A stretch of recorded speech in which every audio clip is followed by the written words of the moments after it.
지금 내 딸한테 뭐 하는 짓이야? 차가운 목소리가 부대에 울려 퍼졌습니다. 평범한 중년 여성의 입에서 나온 말이라고는 믿기지 않을 만큼 공기가 얼어붙는 순간이었죠.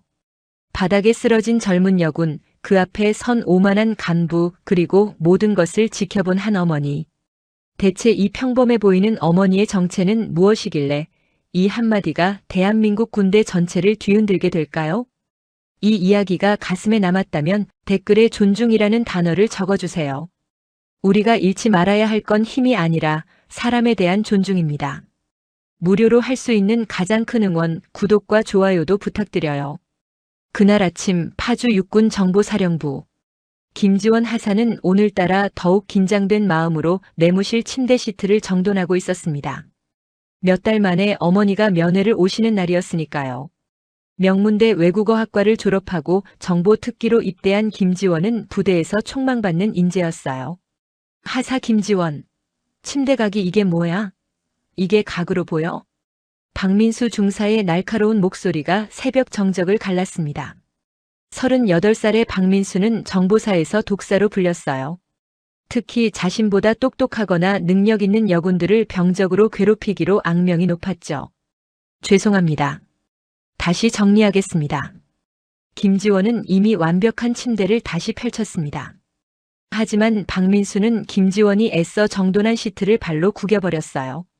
오늘 엄마 온다고 들떠서 정신이 나갔나? 내 엄마가 뭔데? 대통령이야, 장관이야? 박민수는 비웃으며 말했습니다. 김지원은 입술을 깨물었어요. 조금만 참자. 오늘만 지나면. 오전 훈련이 끝나고 드디어 면회 시간이 되었습니다. 김지원은 단정한 전투복 차림으로 면회실로 향했어요. 멀리서 익숙한 실루엣이 보였습니다. 엄마. 김서연은 50대 중반의 평범한 중년 여성 모습이었습니다. 백화점에서 파는 수수한 블라우스에 편안한 슬랙스, 손에는 정성껏 싸운 도시락 보따리. 하지만 김서연의 눈빛만은 달랐어요. 수십 년간 무언가를 관찰하고 판단해온 사람만이 가질 수 있는 예리하고 날카로운 눈빛이었습니다. 우리 딸 왜 이렇게 말랐어? 밥은 제대로 먹고 있는 거야? 응, 엄마. 훈련이 좀 힘들어서 그래. 괜찮아. 두 사람은 면회실 한쪽에 자리를 잡았습니다. 김서연이 준비한 도시락이 펼쳐졌어요. 김지원이 가장 좋아하는 불고기와 잡채, 계란말이까지. 부대 생활은 어때? 힘든 사람은 없고. 김지원은 박민수 이야기를 꺼내지 못했습니다. 어머니가 걱정하실 게 뻔했으니까요.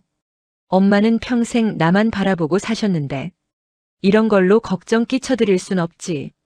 바로 그때였습니다.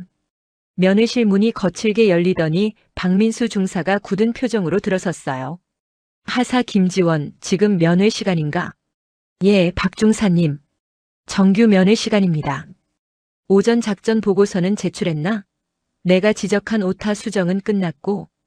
박민수의 목소리는 다른 면회객들에게까지 들릴 정도로 컸습니다. 김지원의 얼굴이 하얗게 질렸어요. 다른 면회객들의 시선이 일제히 이쪽으로 쏠렸죠. 김서연이 조용히 자리에서 일어났습니다. 김서연의 눈빛이 순간 차갑게 변했어요. 중사님이시죠? 지금은 제 딸의 공식 면회 시간입니다. 급한 업무가 아니라면 잠시 후에 이야기하시면 안 될까요? 박민수는 김서연을 위아래로 훑어보았습니다. 평범한 아줌마. 박민수는 비웃었어요. 어머님, 군대는 민간과 다릅니다. 이런 식으로 오냐오냐 키우시니까 따님이 부대 적응을 못하는 겁니다. 김지원 하사, 따라와. 박민수는 김지원의 팔을 거칠게 잡아 끌었습니다. 김지원이 저항할 틈도 없이 면회실 밖 차가운 콘크리트 복도로 끌려 나왔어요. 김서연이 놀라 뒤따라 나왔죠. 지금 뭐 하는 겁니까? 김서연의 외침에도 박민수는 김지원을 매섭게 노려보았습니다. 엄마 왔다고 정신 나갔어? 여기가 너네 집이야? 정보사에 이런 나약한 정신력을 가진 놈은 필요 없어. 그리고 다음 순간 상상할 수 없는 일이 벌어졌습니다. 박민수가 신고 있던 군화로 김지원의 허벅지를 그대로 걷어찼습니다. 악! 둔탁한 소리와 함께 김지원이 바닥에 쓰러졌어요. 복도를 지나던 다른 면회객들이 경악했습니다. 김서연의 얼굴에서 모든 표정이 사라졌습니다. 방금 전까지 딸을 보며 다정하게 웃던 어머니의 모습은 온데간데 없었어요. 김서연의 눈은 수십 년간 국가안보 최전선에서 수많은 위기를 처리해온 사람의 눈으로 변했습니다. 지금 내 딸을 발로 찼나? 김서연의 목소리는 낮았지만 복도 전체를 얼어붙게 만드는 위압감이 있었어요. 박민수는 오히려 당당했습니다. 보신 그대로입니다. 군기를 잡는 겁니다. 민간인이 간섭할 일이 아닙니다. 김서연은 더 이상 말하지 않았습니다. 김서연은 천천히 가방에서 휴대전화 하나를 꺼냈어요. 최신 스마트폰이 아닌 특수 암호화가 된 검은색 단말기였죠. 박민수는 코웃음을 쳤습니다. 저런 걸로 누구한테 신고라도 하려나? 김서연은 단축번호 1번을 눌렀습니다. 신호음이 한 번 울리기도 전에 상대방이 받았어요. 나야 김서연이다. 김서연의 목소리는 낮고 조용했지만 주변 공기를 얼어붙게 만드는 무게감이 있었습니다. 한 팀장인가? 그래, 내가 지금 파주 정보사령부에 있네. 박민수의 얼굴에서 비웃음이 서서히 사라지기 시작했습니다. 긴급 상황이야. 특수작전팀 전 병력 그리고 파주 주둔 기계화사단 전차대대를 즉시 동원해. 목표는 정보사령부. 30분 안에 부대를 완전히 포위하라. 전차 말입니까? 그래. 전차 5대, 장갑차 10대. 지상으로 이 부대를 짓눌러. 내가 직접 확인할 수 있게. 박민수의 얼굴이 새하얗게 변했습니다. 내가 지금 내 딸이 우리 군인이 부대 안에서 간부에게 폭행당하는 걸 두 눈으로 보고 있어. 이 부대 밑바닥부터 모조리 뒤집어야겠어. 단 한 놈도 빠짐없이. 전화가 끊어졌습니다. 김서연이 박민수를 바라보았어요. 김서연의 눈은 더 이상 평범한 주부의 것이 아니었습니다. 자네 이름과 계급이 뭐라고 했지? 박민수의 다리가 사시나무 떨듯 떨리기 시작했습니다. 박민수는 자신이 지금 누구 앞에서 무슨 짓을 저질렀는지 어렴풋이 깨닫기 시작했죠. 하지만 박민수가 대답하기도 전에 먼 곳에서부터 낮은 진동음이 들려오기 시작했습니다. 쿵, 쿵, 쿵. 땅이 울렸습니다. 아니, 정확히는 정보사령부 전체가 흔들렸어요. 부대 정문 철책이 천천히 열리기 시작했습니다. 그리고 그 너머로 거대한 철갑 괴물이 모습을 드러냈어요. K 흑표 전차. 대한민국 육군의 최신의 주력 전차 5대가 60톤의 무게로 땅을 짓누르며 천천히 진입했습니다. 포탑은 정확히 정보사령부 본부 건물을 겨냥하고 있었어요. 디젤 엔진이 내뿜는 거대한 굉음이 부대 전체를 압도했습니다. 이게 무슨... 정문 초소의 병사들이 얼어붙었어요. 훈련 스케줄에도 없었고 그 어떤 사전 통보도 없었습니다. 전차 뒤를 따라 장갑차 10대가 연병장으로 진입했습니다. 장갑차들은 일사불란하게 움직이며 부대 주요 건물 입구를 완전히 봉쇄했어요. 마치 적진을 점령하듯. 전투 배치. 당황한 부대 장병들이 우왕좌왕했습니다. 하지만 누구도 감히 전차를 막을 수 없었어요. 가장 앞선 전차의 해치가 열렸습니다. 검은색 전투복을 입은 40대 초반의 남성이 천천히 밖으로 나왔어요. 남성의 가슴에는 국가정보원 특수작전팀 마크가 선명했습니다. 국가정보원 특수작전팀장 한재혁 소령입니다. 한재혁의 목소리는 차갑고 단호했어요. 한재혁의 뒤를 따라 전투복을 입은 국정원 요원 수십 명이 전차와 장갑차에서 쏟아져 나왔습니다. 지금 이 순간부로 이 부대는 국가정보원 특수작전팀의 통제 하에 들어갑니다. 모든 장병은 즉시 현재 위치에서 정지하십시오. 한재혁의 명령이 확성기를 통해 부대 전체에 울려 퍼졌어요. 한재혁은 즉시 본부 건물로 뛰어들었습니다. 복도를 달려가며 무전기에 대고 말했어요. 원장님, 부대 진입 완료. 지금 그쪽으로 갑니다. 복도 끝 김서연은 여전히 바닥에 쓰러진 딸 곁에 서 있었습니다. 김서연의 옆에는 수갑이 채워진 박민수가 바들바들 떨고 있었어요. 한재혁이 복도에 나타나자마자 김서연을 발견했습니다.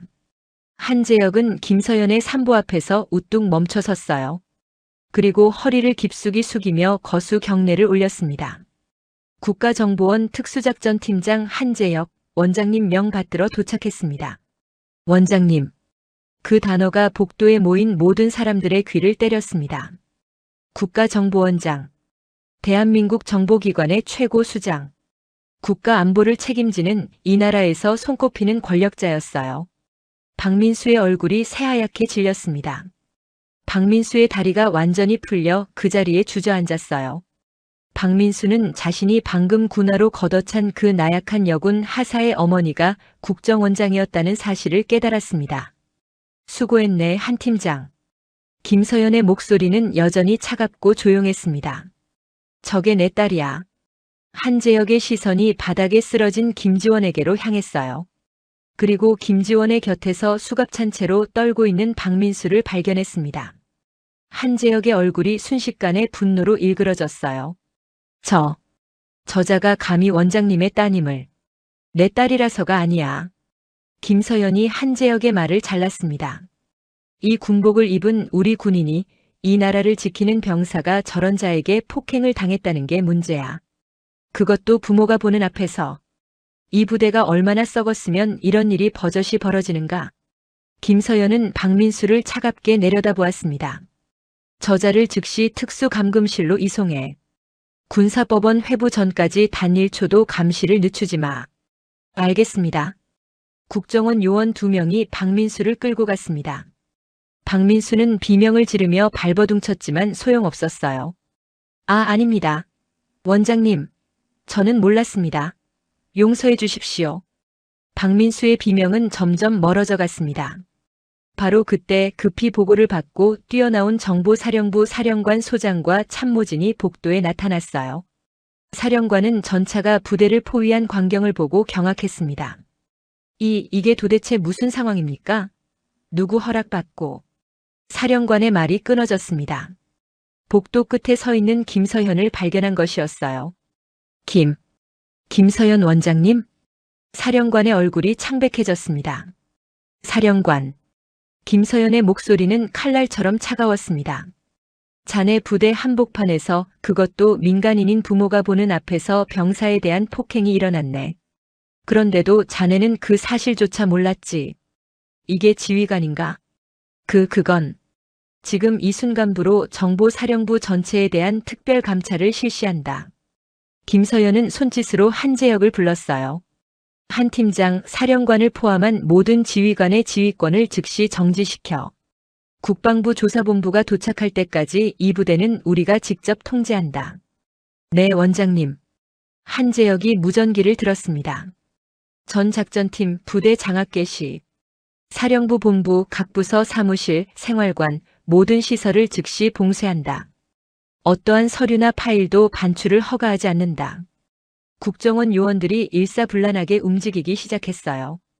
부대 전체가 순식간에 장악되었습니다. 김서연은 사령관을 차갑게 바라보았습니다.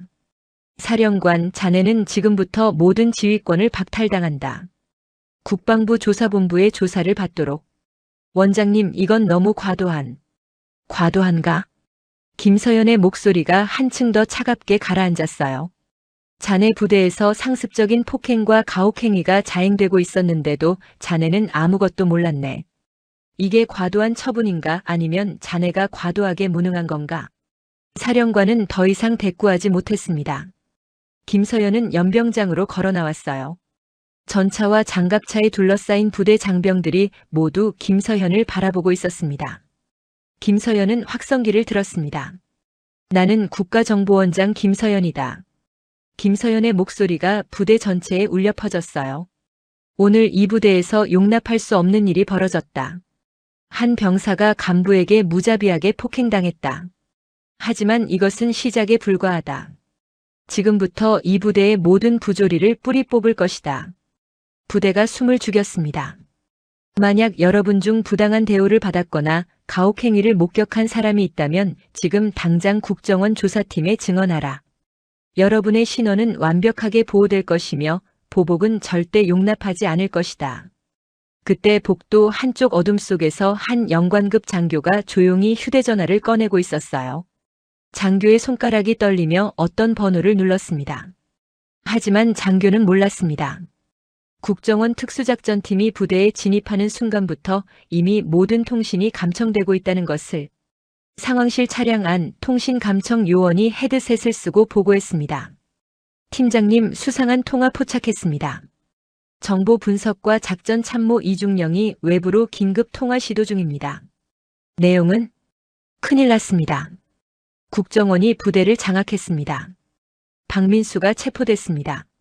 상대방을 의원님이라고 부르고 있습니다. 한재혁의 눈이 번뜩였어요. 즉시 이중령 신병 확보. 통화 상대방 역추적. 이미 추적 중입니다. 전화번호 확인. 국회 정보위원회 위원장실입니다. 한재혁은 즉시 김서현에게 달려갔습니다. 원장님, 긴급 보고드립니다. 한재혁이 김서현에게 귓속말을 했어요. 김서현의 표정이 굳어졌습니다. 국회 정보위원장이라고. 네. 통화 내용을 분석한 결과 박민수 중사와 국회 정보위원장 사이에 뭔가 연결고리가 있는 것으로 추정됩니다.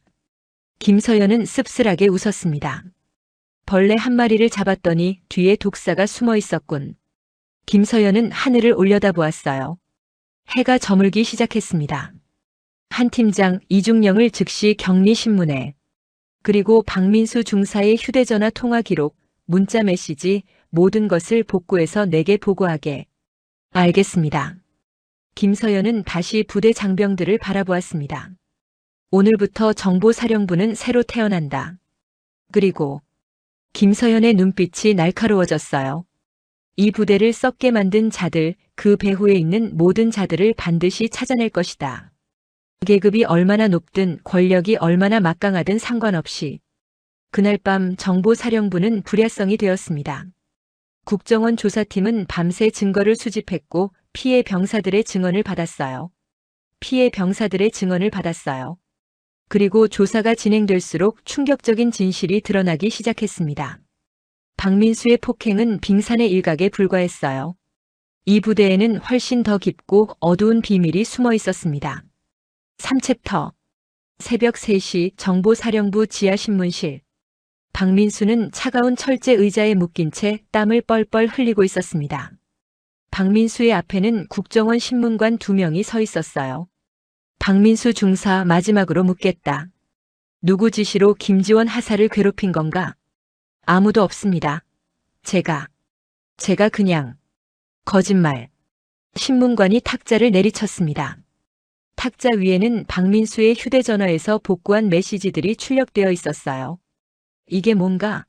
목표물 확인, 압박 강도 상향, 이번 주 내 제거 완료. 이게 개인적인 폭행인가 아니면 계획된 범죄인가? 박민수의 얼굴이 새하얗게 질렸습니다. 그건 누구한테 보고한 거지? 국회 정보위원장인가? 아닙니다. 박민수가 고개를 저었습니다. 저는 황재민 의원과는 아무 상관없습니다. 그건 오해예요. 신문관은 박민수의 반응을 날카롭게 관찰했어요. 뭔가 이상했습니다. 박민수는 국회의원 이름이 나오자 오히려 안도하는 표정을 지었어요. 그럼 누구지? 누구 지시를 받은 거야? 아무도 없어요. 바로 그때 신문실 문이 열리며 한재혁이 들어왔습니다. 한재혁의 손에는 두꺼운 서류 뭉치가 들려 있었어요. 잠깐 나와보게. 한재혁은 신문관을 복도로 불러냈습니다. 한재혁의 표정은 심각했어요. 이중령 신문 결과가 나왔네. 자네들 이거 봐. 한재혁이 서류를 펼쳤습니다. 거기에는 암호화된 문자 메시지 기록이 복호화되어 있었어요. 독수리 1번에서 독수리 5번까지. 이게 뭡니까?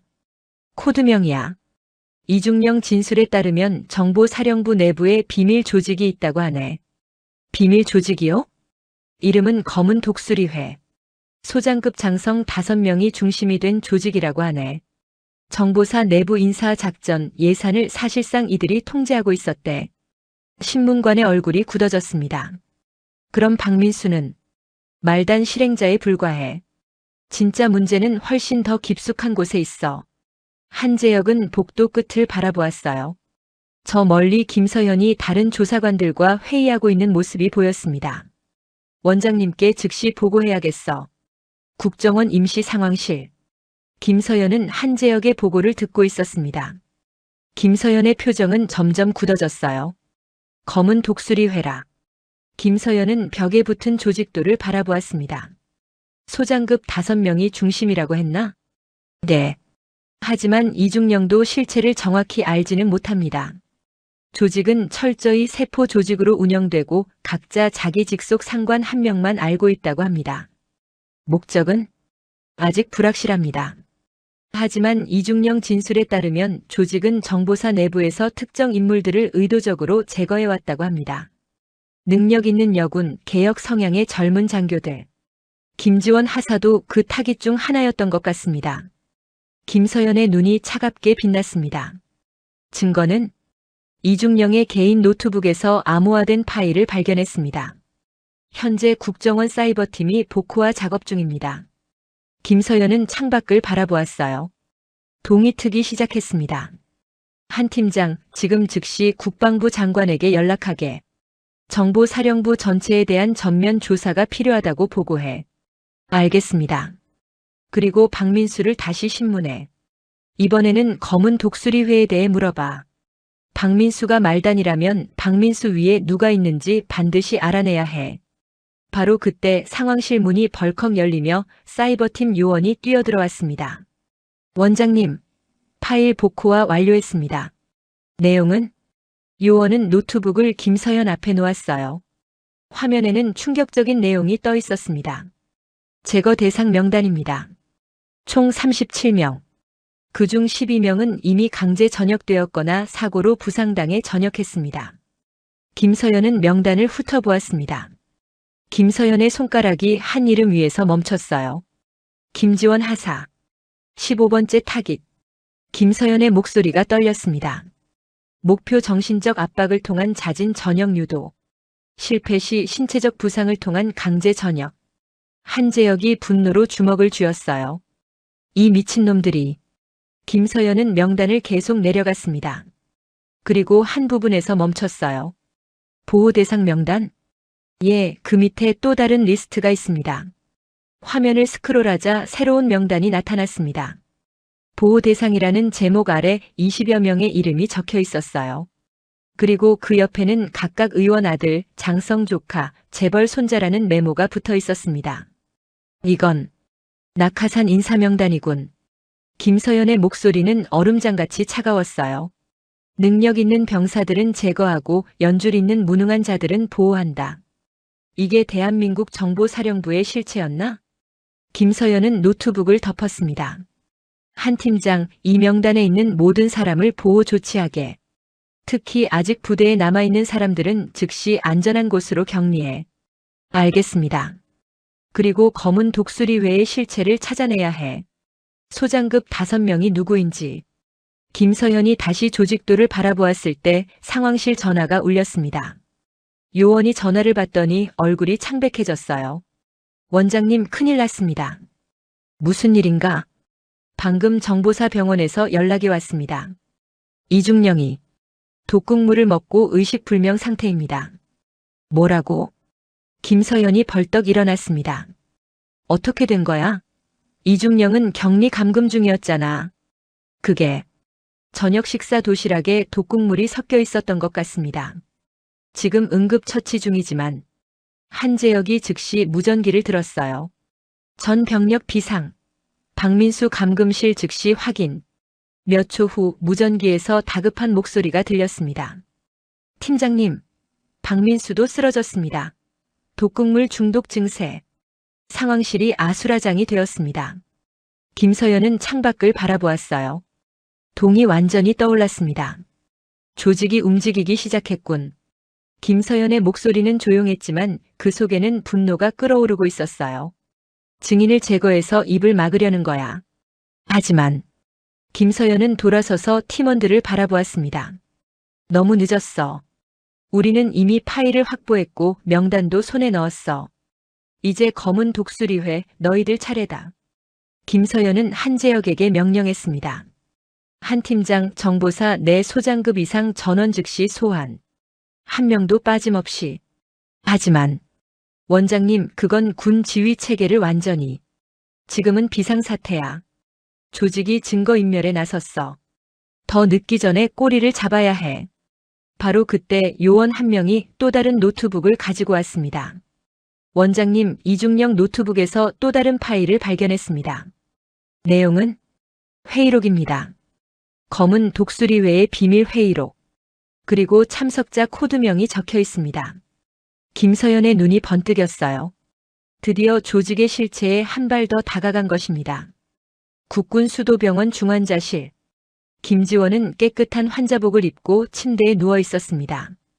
허벅지 부상은 다행히 심각하지 않았어요. 하지만 김지원의 마음은 복잡했습니다. 문이 열리고 김서연이 들어섰습니다. 김서연은 밤새 조사를 지휘하느라 눈가에 피로가 가득했어요. 지원아, 몸은 좀 어때? 괜찮아요, 엄마.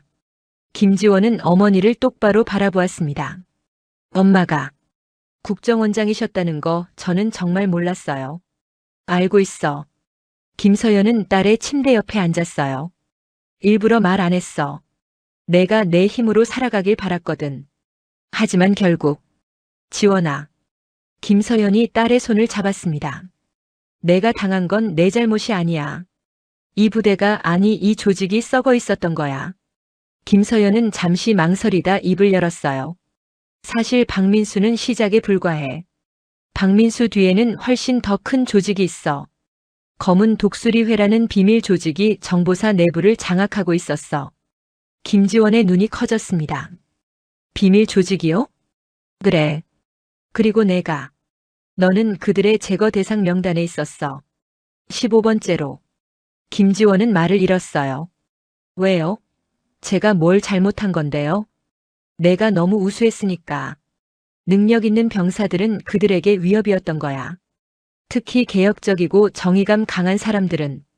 김서연의 목소리가 떨렸습니다. 엄마는 지금 그 조직을 뿌리 뽑을 거야. 단 한 명도 놓치지 않을 거야. 같은 시각 서울 종로구의 한 고급 한정식 식당 밀실. 5명의 중년 남성이 긴급히 모였습니다. 모두 별 2개에서 3개를 단 소장급 장성들이었어요. 미쳤어. 김서연이 직접 나섰다고. 가장 나이 많은 남성이 와인 잔을 내려놓으며 고함쳤습니다. 진정하십시오, 1번. 다른 남성이 조용히 말했어요. 이미 이중령과 박민수는 독극물로 처리했습니다. 입을 막았습니다. 그게 문제가 아니야. 이중령 노트북은? 파일은? 그건. 남성의 얼굴이 굳어졌습니다. 국정원이 이미 확보했을 가능성이 높습니다. 젠장. 1번이라 불린 남성이 탁자를 내리쳤어요. 그럼 우리 명단이 노출된 거 아닌가? 아직 코드명만 있습니다. 실명은 없어요. 코드명이면 충분해. 김서연이 누군데? 국정원장이야. 며칠이면 다 파헤칠 거야. 그래서 또 다른 남성 3번이 조심스럽게 입을 열었습니다. 제안이 있습니다. 우리가 먼저 김서연을 제거하는 겁니다. 방안이 조용해졌어요. 제거라니. 그게 무슨 소리야? 김서연도 결국 사람입니다. 약점이 있어요. 3번은 휴대전화를 꺼내 사진 한 장을 보여주었습니다. 병원 침대에 누워있는 김지원의 사진이었어요. 딸입니다. 김서연의 유일한 약점. 1번의 눈이 번뜩였습니다. 설마. 병원 경비는 허술합니다. 우리 조직원 중에 퇴역 특전사 출신들이 있습니다. 오늘 밤 조용히 처리하면.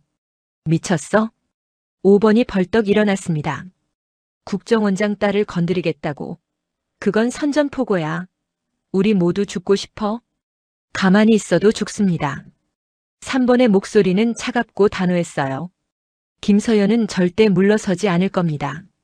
지금 선택지는 2개예요. 먼저 치거나 잡혀가거나.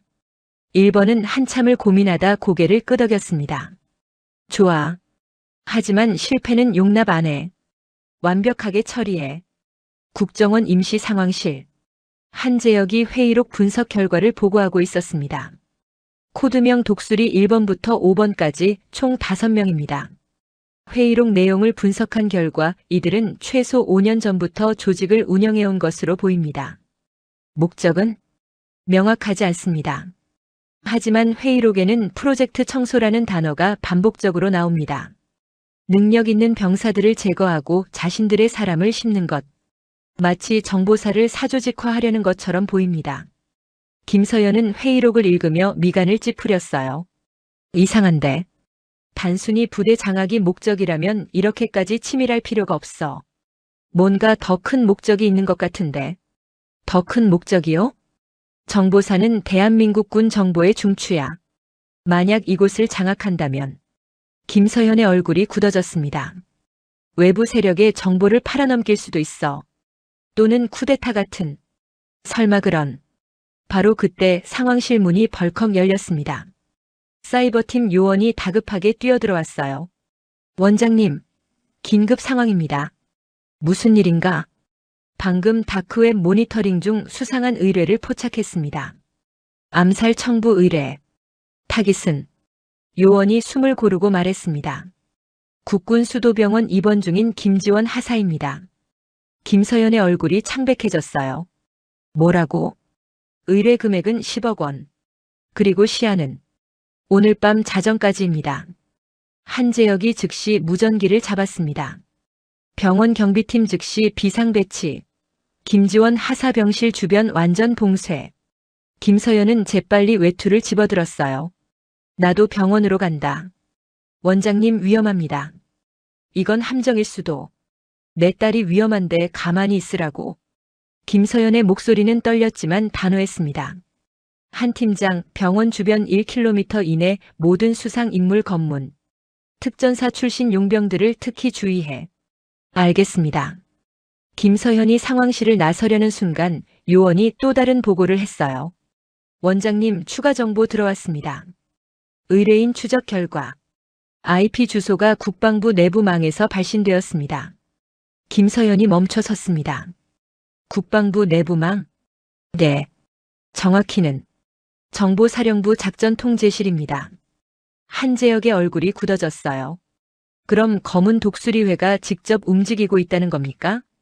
김서연은 천천히 고개를 끄덕였습니다. 쥐가 궁지에 몰리면 고양이를 물지. 조직이 최후의 수단을 꺼내든 거야. 김서연은 창밖을 바라보았습니다. 해가 저물기 시작했어요. 자정까지 6시간. 한 팀장 작전을 변경한다. 김서연의 눈빛이 차갑게 변했습니다. 병원 경비는 최소한으로만 남겨둬. 대신 김서연은 벽에 붙은 지도를 가리켰어요.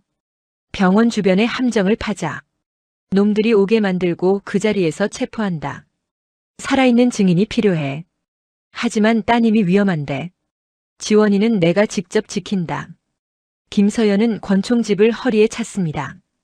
그리고 한 팀장 정보사 소장급 5명의 현재 위치를 실시간으로 추적하게. 놈들 중 누가 움직이는지 확인해야 해. 알겠습니다. 김서연은 병원으로 향했습니다. 차 안에서 김서연은 생각했어요. 내 딸을 건드리겠다고. 좋아. 그럼 내가 직접 상대해주지. 그날 밤 10시 국군 수도병원은 평소와 다름없이 조용해 보였습니다. 하지만 어둠 속 곳곳에 국정원 요원들이 숨어 있었어요.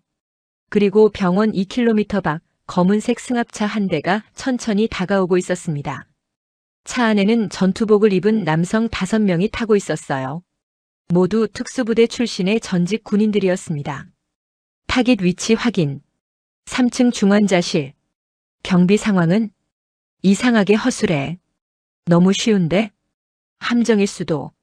상관없어. 임무 수행한다.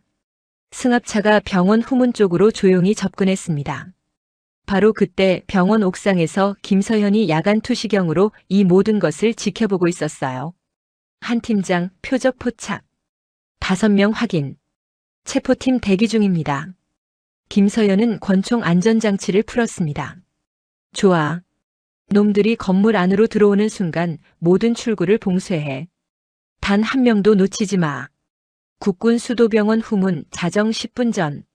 검은 전투복을 입은 5명의 남성이 조용히 담을 넘었습니다. 움직임은 전문가였어요. 소리 하나 내지 않고 그림자처럼 이동했습니다. 1층 진입. 리더가 손짓으로 신호를 보냈어요. 5명은 비상계단으로 올라가기 시작했습니다. 2층, 3층. 그들은 김지원의 병실이 있는 층에 도착했어요. 이상하게 조용한데? 경비가 한 명도 안 보여. 빨리 끝내자. 들어간다. 리더가 병실 문 손잡이를 잡았습니다. 문이 조용히 열렸어요. 침대에는 환자복을 입은 사람이 등을 돌리고 누워 있었습니다. 타깃 확인. 제거한다. 리더가 소음기 달린 권총을 꺼냈습니다. 바로 그 순간이었어요. 꼼짝 마.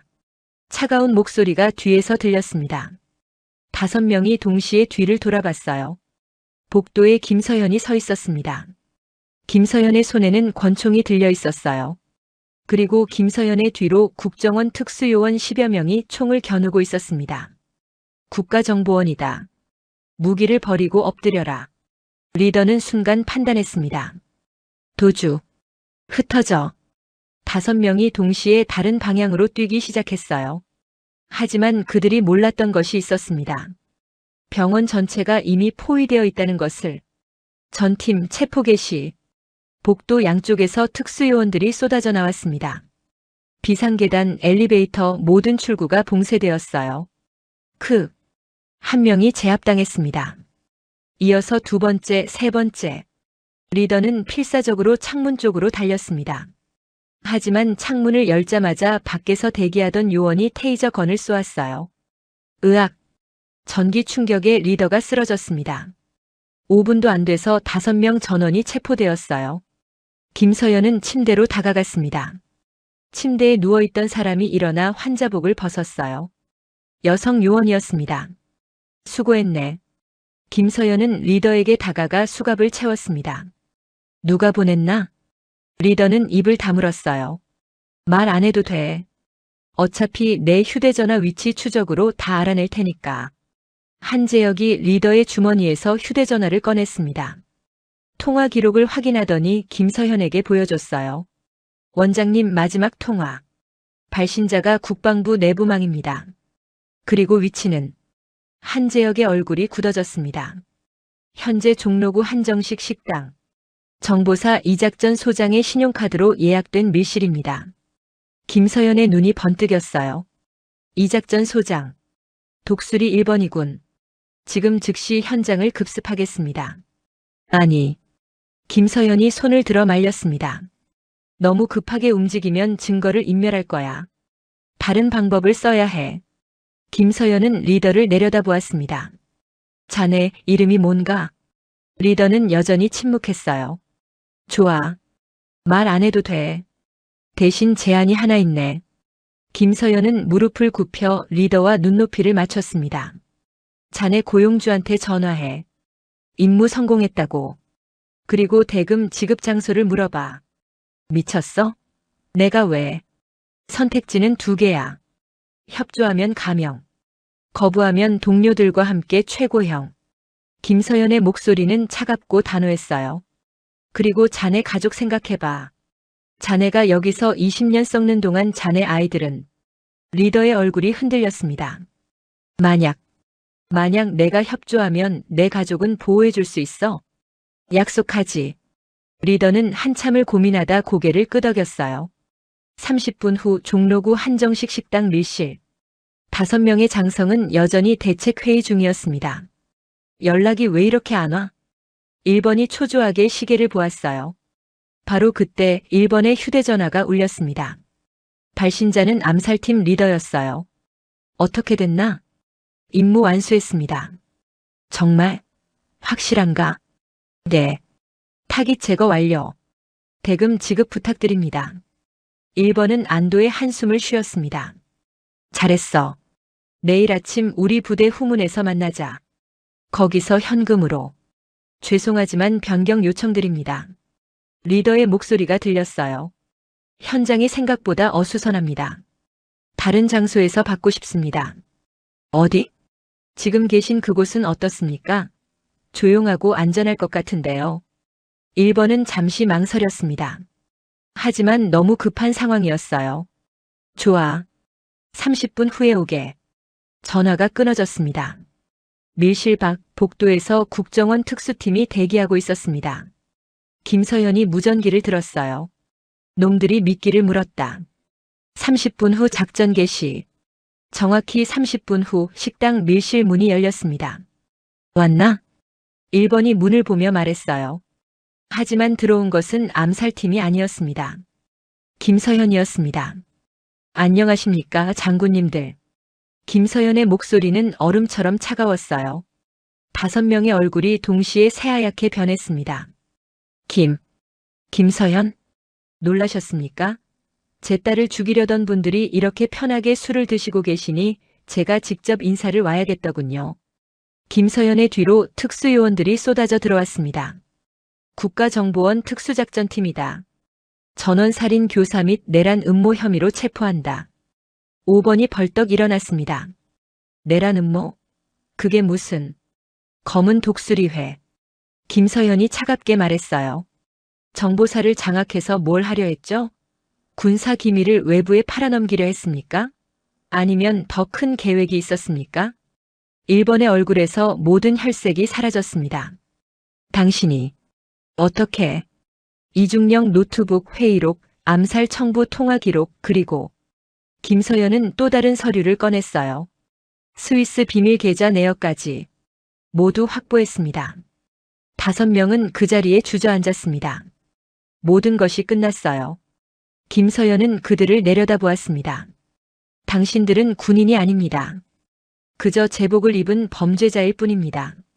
이틀 후 국방부 특별조사실.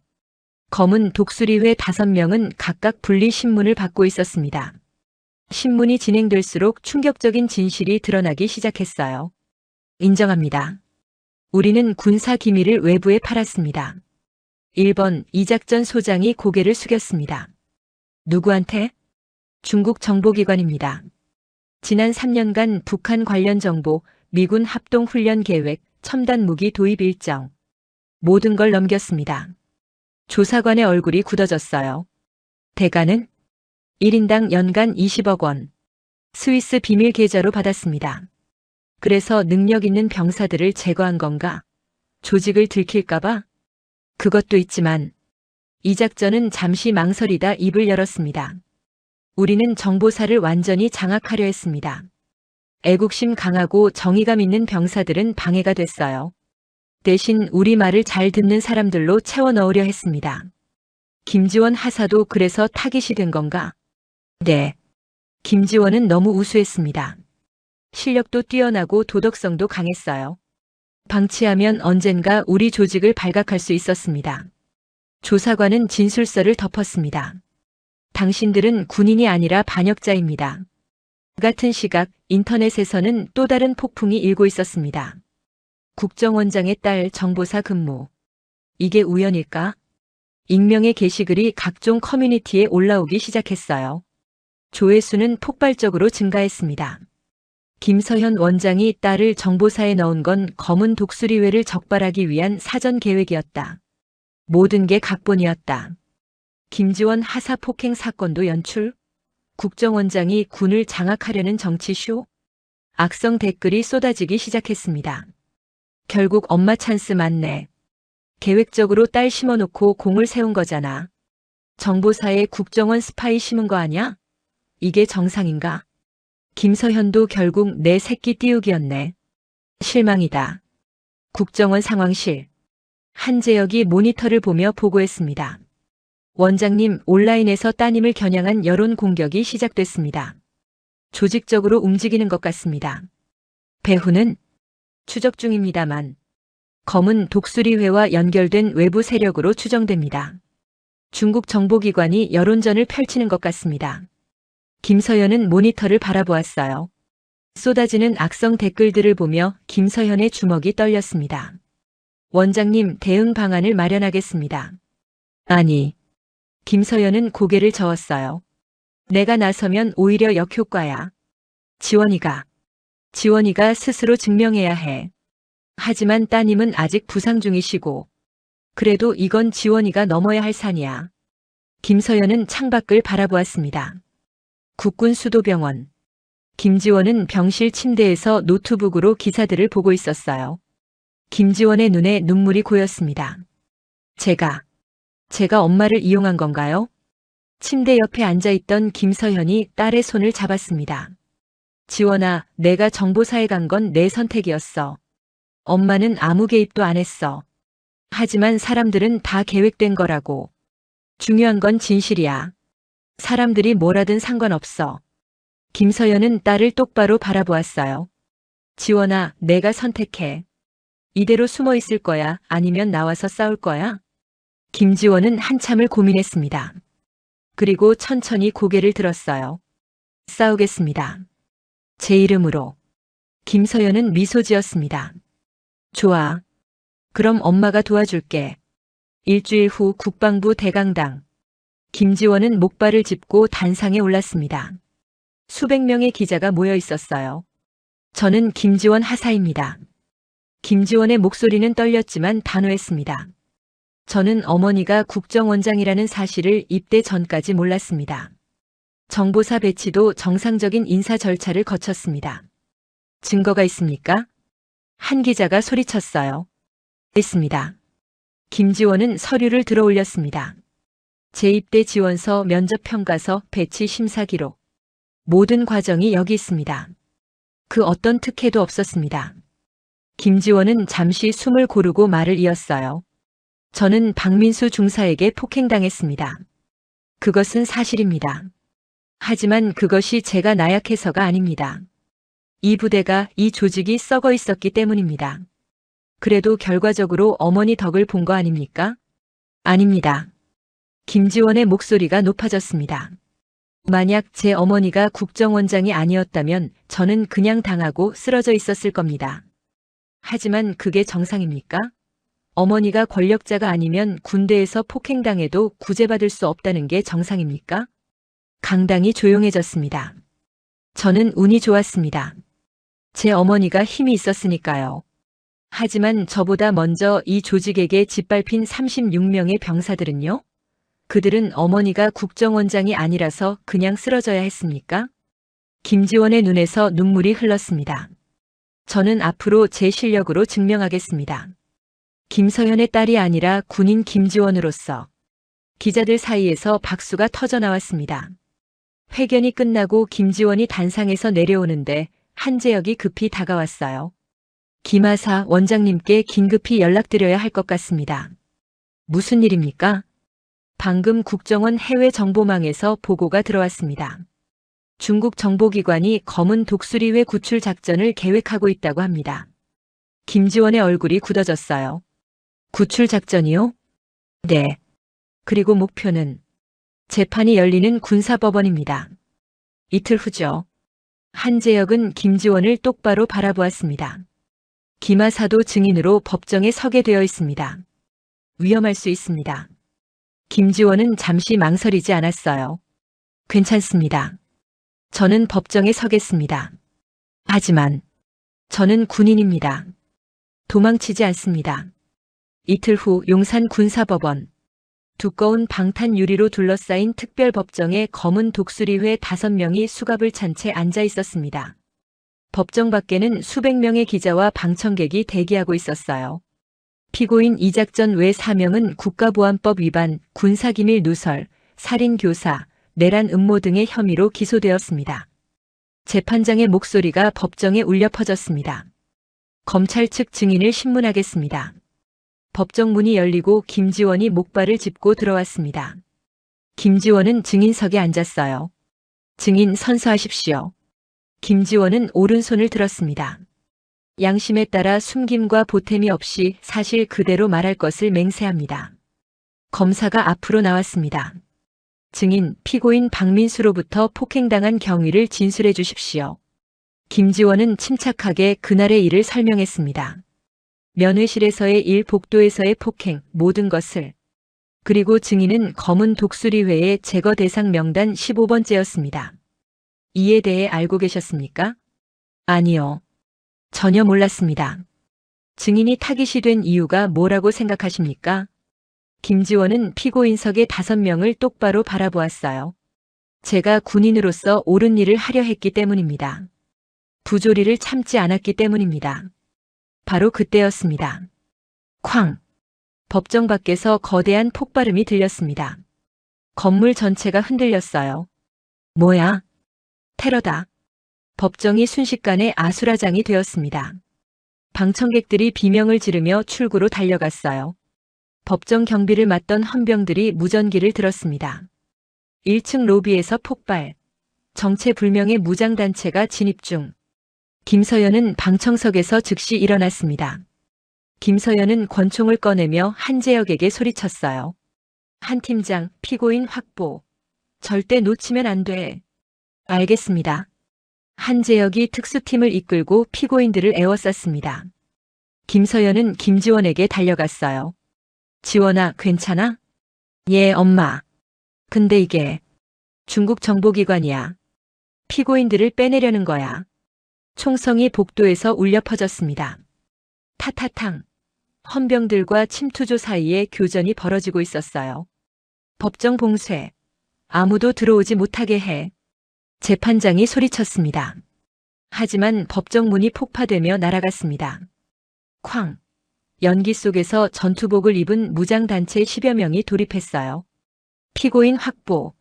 신속하게. 중국어가 들렸습니다. 국정원 특수팀과 중국 공작원들 사이에 격렬한 총격전이 벌어졌습니다. 법정은 순식간에 전쟁터가 되었어요. 김서연은 김지원을 재판석 뒤로 밀어 넣었습니다. 엎드려 있어. 엄마. 김서연은 기둥 뒤에 숨어 공작원들을 향해 사격했습니다. 탕, 탕. 정확한 사격이었어요. 공작원 한 명이 쓰러졌습니다. 한재혁도 피고인들을 지키며 응사했어요. 이쪽으로. 피고인 후방 통로로 대피. 하지만 공작원 리더가 수류탄을 던졌습니다. 수류탄. 모두가 엎드렸어요. 쾅. 폭발로 천장 일부가 무너졌습니다. 연기 속에서 공작원들이 피고인석으로 돌진했어요. 이 작전의 수갑을 풀기 시작했습니다. 안 돼. 김지원이 증인석에서 일어났습니다. 김지원은 목발을 던지고 다리를 절뚝이며 공작원에게 달려들었어요. 지원아, 안 돼. 김서연이 소리쳤지만 이미 늦었습니다. 김지원은 공작원의 팔을 붙잡고 유도 기술로 넘어뜨렸어요. 공작원이 바닥에 쓰러졌습니다. 김지원은 떨어진 권총을 주워 다른 공작원을 겨냥했어요. 움직이지 마. 공작원이 김지원을 향해 총을 겨눴습니다. 서로가 서로를 겨누는 순간이었어요. 탕! 총성이 울렸습니다. 하지만 쓰러진 것은 공작원이었어요. 김서연이 쏜 것이었습니다. 지원아, 괜찮아? 김서연이 달려와 딸을 일으켜 세웠어요. 예, 엄마. 모녀는 등을 맞대고 섰습니다. 김서현과 김지원, 어머니와 딸이 함께 싸우고 있었어요. 남은 공작원들이 포위망을 좁혀왔습니다. 절체절명의 순간이었어요. 바로 그때 법정 천장이 폭발했습니다. 쾅! 로프를 타고 국정원 대테러팀이 급강하였습니다. 대테러팀 진입. 순식간에 전세가 역전되었어요. 전문 훈련을 받은 대테러팀은 공작원들을 하나씩 제압해 나갔습니다. 항복해. 더 이상 저항은 무의미하다. 공작원 리더는 주변을 둘러보았어요. 동료들은 모두 제압당했고 탈출구는 봉쇄되었습니다. 리더는 권총을 바닥에 던졌어요. 항복한다. 30분 후 법정은 정리되었습니다. 부상자들이 후송되었고 공작원들은 체포되었어요. 피고인 5명도 무사히 확보되었습니다. 김서연은 김지원을 껴안았습니다. 바보야, 다칠 뻔했잖아. 괜찮아요, 엄마. 저도 군인이에요. 김서연은 눈물을 닦으며 미소 지었어요.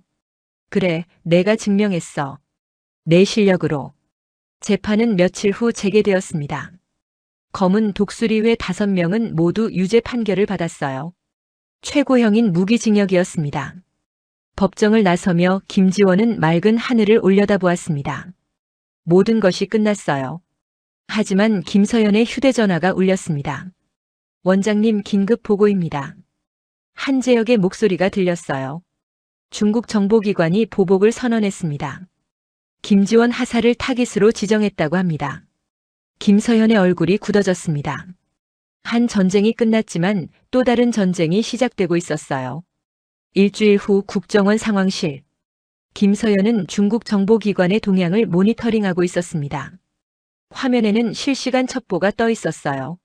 원장님, 중국 측이 김지원 하사 제거를 위해 전문 암살팀을 투입한다는 정보를 확인했습니다. 한재혁이 보고했습니다. 시기는 불명확합니다. 하지만 곧입니다. 김서연은 창밖을 바라보았어요. 지원이를 안전한 곳으로 옮겨야 해. 이미 제안했지만 거부하셨습니다. 뭐라고? 김서연은 즉시 병원으로 향했습니다. 김지원은 재활 치료를 받고 있었어요. 지원아, 지금 위험해. 안전한 곳으로 피해야 해. 엄마. 김지원은 어머니를 똑바로 바라보았습니다. 저는 도망치지 않습니다. 저는 군인이에요. 하지만 엄마가 항상 말씀하셨잖아요. 진짜 강한 건 권력이 아니라 용기라고. 저는 용기 있게 맞서겠습니다. 김서연은 딸의 눈을 보았어요. 그 눈에는 두려움이 아니라 결연함이 있었습니다. 알았어. 그럼 엄마가 함께 싸워줄게. 아니요, 엄마. 김지원은 고개를 저었어요. 이번에는 제가 엄마를 지킬 차례예요. 이틀 후 저녁 정보사령부. 김지원은 정상적으로 근무에 복귀했습니다. 다리 부상은 거의 회복되었어요. 김지원은 평소처럼 정보 분석 업무를 하고 있었습니다. 오후 10시 부대는 조용했습니다.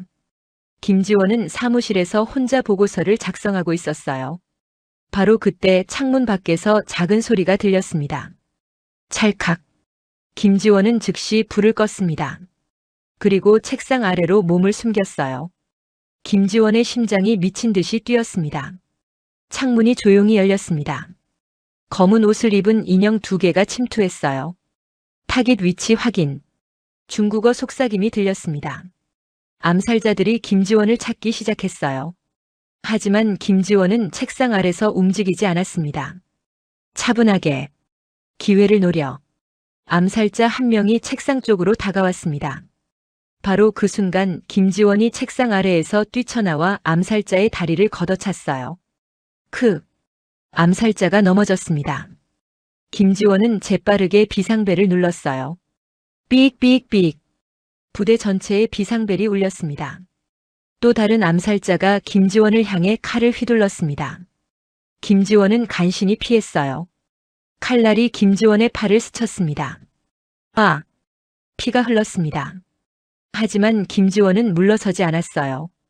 김지원은 소화기를 집어 암살자의 얼굴에 뿌렸습니다. 크악! 암살자가 비틀거렸습니다. 바로 그때 문이 벌컥 열리며 헌병들이 돌입했어요.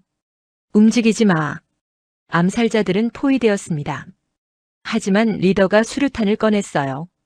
다 같이 죽자. 바로 그 순간 천장이 폭발했습니다. 쾅! 로프를 타고 국정원 특수팀이 급강하였습니다. 그 선두에는 김서현이 있었어요. 내 딸한테 손대지 마. 김서현이 암살자 리더의 손목을 정확히 쏘았습니다. 탕! 수류탄이 떨어졌고 특수팀이 즉시 제압했어요. 김서현이 김지원에게 달려왔습니다. 지원아. 괜찮아요, 엄마. 제가 지켜냈어요. 김지원은 피 흐르는 팔을 감싸며 미소 지었어요. 김서연은 딸을 꼭 안았습니다. 바보야. 정말 바보야. 2년 후 국방부 통합상황실. 네이비 블루 정복을 입은 여군 한 명이 브리핑을 하고 있었습니다. 어깨의 계급장은 중사였어요. 북방정보 분석 결과 이상 징후 없습니다. 김지원 중사의 목소리는 차분하고 단호했습니다. 회의실의 장성들이 고개를 끄덕였어요. 이제 아무도 김지원을 국정원장의 딸로 부르지 않았습니다. 그저 최고의 정보 분석관이었어요. 브리핑이 끝나고 복도를 걷는데 후임 여군이 다가왔습니다. 중사님처럼 되고 싶어요. 김지원은 미소 지었습니다. 내 이름으로 증명하면 돼. 같은 시각 국정원 원장실. 김서연은 보고서를 검토하고 있었습니다. 검은 독수리회 사건 이후 군 전체가 개혁되었어요. 부조리 신고 시스템이 구축되었고 투명한 인사제도가 확립되었습니다. 한재혁이 들어와 보고했습니다. 원장님, 정보사 2년 점검 결과가 나왔습니다. 가혹행위 신고 건수가 90% 감소했습니다. 다행이군. 김서연은 창밖을 바라보았어요. 한 팀장, 내 딸은 잘 지내고 있나? 네.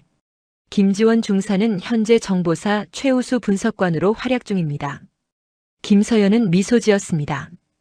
그날 저녁 김서현과 김지원은 북한산을 올랐습니다. 2년 전 그 자리 산 정상이었어요. 엄마, 그때 생각나? 그럼. 내가 엄마한테 화내던 날. 두 사람은 웃었습니다. 엄마 고마워요. 뭐가? 저를 믿어줘서. 제가 스스로 설 수 있게 해줘서. 김서연은 딸의 어깨를 감쌌습니다. 넌 처음부터 강했어. 엄마는 그저 내 곁에 있었을 뿐이야. 해가 지고 있었습니다. 서울이 붉은 석양 아래 펼쳐져 있었어요. 엄마, 저 이제 알 것 같아요. 뭘? 진짜 힘은 권력이 아니라 용기라는 거. 그리고 혼자 싸우는 게 아니라 함께 싸우는 거라는 거. 김서연은 고개를 끄덕였습니다. 그래. 넌 이제 혼자가 아니야. 내 뒤에는 내가 지킨 사람들이 있어. 그리고 엄마도 있고. 두 사람은 석양을 바라보며 서 있었습니다.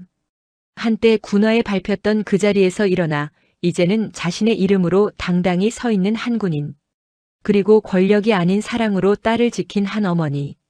이것이 그들의 이야기였습니다. 끝이 아니라 시작이었어요.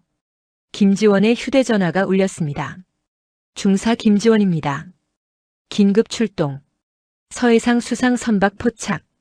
김지원은 잠시도 망설이지 않았습니다. 알겠습니다. 즉시 복귀하겠습니다. 김지원은 어머니를 보며 미소 지었어요. 엄마, 먼저 내려갈게요. 임무 들어왔어요. 조심해, 우리 딸. 김지원은 산을 내려가기 시작했습니다. 김서연은 딸의 뒷모습을 바라보았어요. 더 이상 보호해야 할 어린아이가 아니었습니다. 스스로 이 나라를 지키는 당당한 대한민국의 군인이었어요. 김서연은 조용히 중얼거렸습니다. 잘 가라, 김지원 중사. 내 길을 가거라. 오늘 이야기 어떠셨나요? 과연 진정한 용기란 무엇일까요? 그것은 강한 자에게 굴복하지 않고 맞서는 것입니다. 한 어머니는 딸을 위해 썩은 조직과 전쟁을 벌였고, 한 딸은 스스로의 실력으로 모든 음모를 이겨냈습니다. 여러분이라면 두 조리 앞에서 침묵하시겠습니까? 아니면 함께 일어나 싸우시겠습니까? 기억하세요. 당신의 이름 하나만으로도 세상을 바꿀 수 있다는 것을. 당신은 소중합니다. 지금까지 인생은 옆집 사연이었습니다. 감사합니다.